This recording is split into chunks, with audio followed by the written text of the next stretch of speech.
Flows are an extremely important part, especially for building a brand.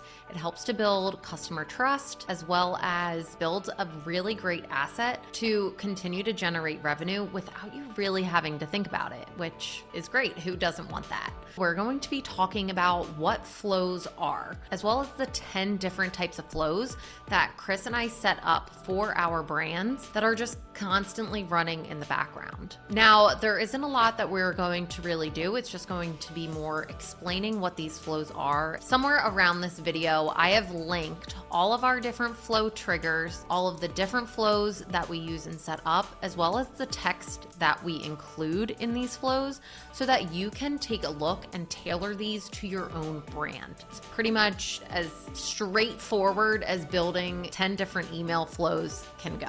Let's get into it. If you go to Klaviyo, again, we aren't really doing too much at this point, but if you go to Klaviyo, you'll see on the left-hand side that there is this flows button. You can click that, and here, this is where we can create those flows. Now, flows are great because, as I said before, they are constantly running in the background. You can set up what we call triggers, which are similar to customer segments like we talked about before. So these triggers will basically segment your customers into deciding what emails they will or won't receive. For example, you have a abandoned cart flow.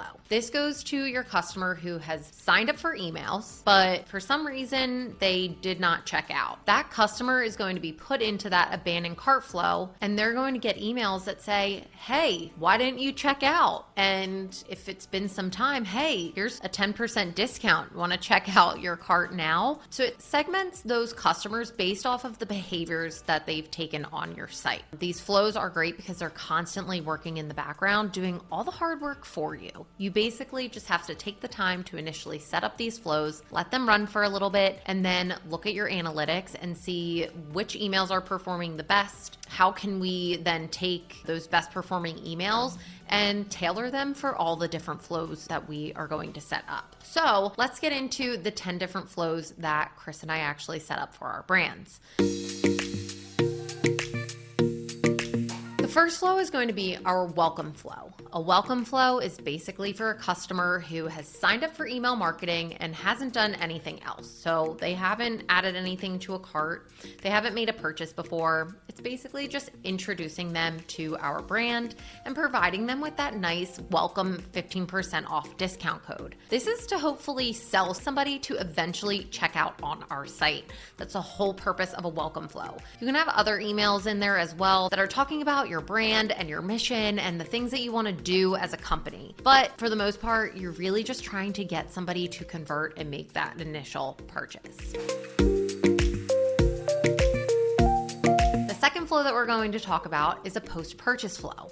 So this goes out to the customer who has already made a purchase. So they have purchased their first order, and your emails are basically going to be hyping them up, saying like, we are so excited for you to get this design. You're going to look great in it. All of your friends are going to ask, where did you get this design? We absolutely love it. It's so unique. You cannot find it anywhere else on the internet. And it's really just hyping up and building up that customer's confidence and really looking forward to receiving that package. You can give some updates as to what's going on, what the process looks like. After you've made your purchase, hey, it's gonna go to production. It usually takes a day or two, kind of like setting up their expectations. The last thing that we wanna do is say like, hey, you'll receive this shirt in 2 days. And then the customer's like, where's this shirt? It's been a week. But you can kind of explain that process and also explain like, hey, if you have any issue with your product, please don't hesitate to reach out. We are here to help you. And by basically saying that, you're just backing your product, which a lot of people like, and then will also build trust towards you and your brand.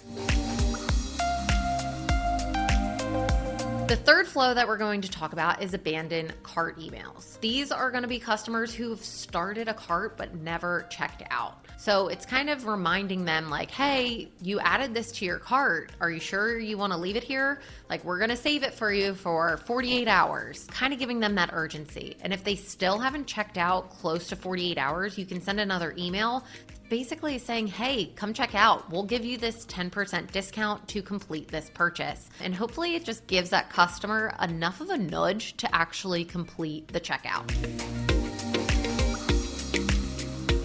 The fourth flow that we set up is called an abandoned browse. So this is a customer who they've already signed up for marketing, otherwise they wouldn't be receiving these emails, but they were browsing your site. They didn't add to the cart. They just came to your site, took a peek, and then left. So it's kind of similar to the abandoned cart emails, but instead of saying like you left this behind, it's just kind of like, hey, we saw that you were looking at our designs and maybe they've purchased before. You can send them a shirt that seemed similar to one that they had bought in the past, or just saying like, hey, we missed you on the site, whatever it may be. But again, this is a great way to get somebody who was just there browsing to maybe actually completing the purchase or even just adding to the cart.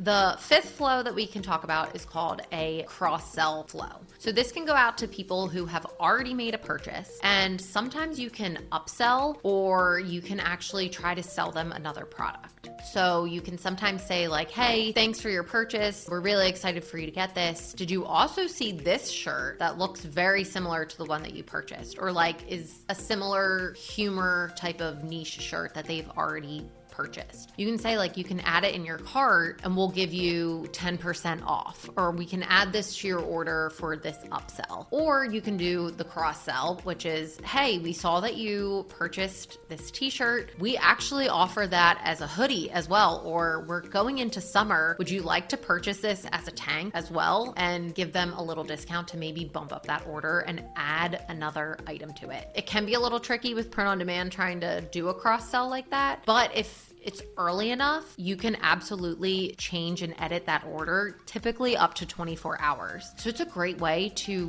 bump up that average order value of people and just kind of getting them to maybe purchase 2 items instead of just purchasing 1 t-shirt or 1 hoodie, 1 crew neck. So it's just like a great way to show people the other things that your site has to offer. Another flow that we like to set up is called a win-back flow. So this is a customer who probably hasn't interacted much with your store. Let's say it's maybe been 2 months, so about 60 days. They have not really opened an email. They haven't clicked on an email. They haven't made a purchase in 60 days. It's kind of been a while. So this is an email where you can kind of remind people like, hey, remember us? We're a brand that exists. Why don't you come and check this out? Like, we added all of these new products, or we have over 100 new designs. Come and check these out before, it's too late. This can kind of get a customer who hasn't been in a buying mood into a buying mood, because they're not really fitting into any of these flows that are running in the background. So unless you're sending a lot of campaign emails and they're not interacting with those, this can be a trigger to get people back onto the site, back into those flows so they can continue receiving our emails and kind of getting that little nudge to come back and purchase. Another flow that is very similar to a win-back flow is called a sunset flow. The last thing that we want to be doing as email marketers is bugging people to a point where they aren't interacting at all. So if a customer maybe just only made 1 purchase and then they've never communicated with us again, they've never clicked an email, maybe they put us in a separate mailbox where they don't ever look at those emails. We want to put them in a sunset flow, see if they click on one of those emails so that they can continue receiving our emails. But if they're not going to do that, we don't want to continue marketing to that person. So we'll kind of put them in a little what we call a sunset folder, which basically is saying like, hey, this person maybe made a purchase before, or they've interacted with us at some point in time. They're not interested. They don't want to unsubscribe, but they're not interested really in interacting and engaging with our brand and our emails. So we're just going to put them in this little folder over here. We can still market to them if they want because they never unsubscribed.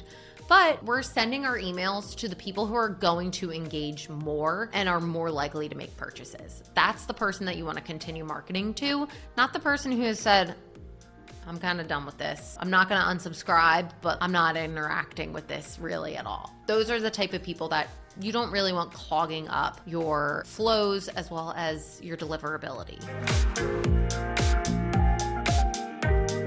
Another email flow that you can set up is a UGC flow, or a user-generated content flow. This is an email that you can send to customers after they've made a purchase and you know that they've received that purchase. So it could be maybe 14 days after they've ordered. They should have already received that order unless something has gone terribly wrong or it's an international order being shipped from the United States. You can reach out to that customer and say like, hey, we would love to get a picture of you in your shirt, or if you would like to take a video of your shirt, we would absolutely love that. Or you can post it to our Facebook group and show people the funny shirt, whatever it may be. Asking people for that user-generated content, because then you can use that image to just help promote your brand even more. When you say, hey, we've had over 5,000 happy customers, or we have over 500 five-star reviews, and you can show a picture of somebody who actually is wearing your product, that's absolutely huge and just helps build trust from people who have never purchased from you before. Collecting reviews as well as collecting user-generated content is absolutely huge and gold for building a brand.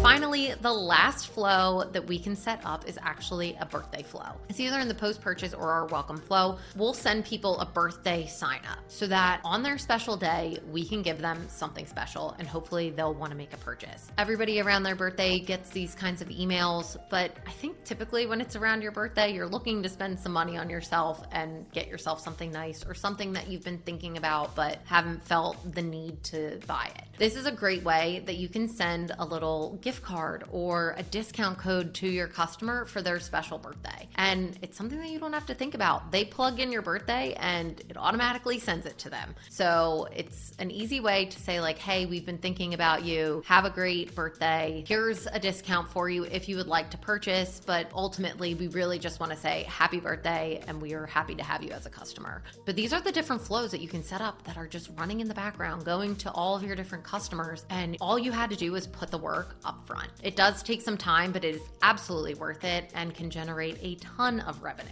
If you're doing your email marketing the right way, email and SMS can make up to over 20 to 30% of your revenue, which is absolutely crazy. Typically on our current brand, it makes up somewhere between like 16 to 20% of our revenue, which is pretty big. But again, there's always work that can be done. Just diving into those analytics that you have seen later on and getting a better idea for how those flows have actually been working and how your customers have been interacting with them. So don't sleep on flows.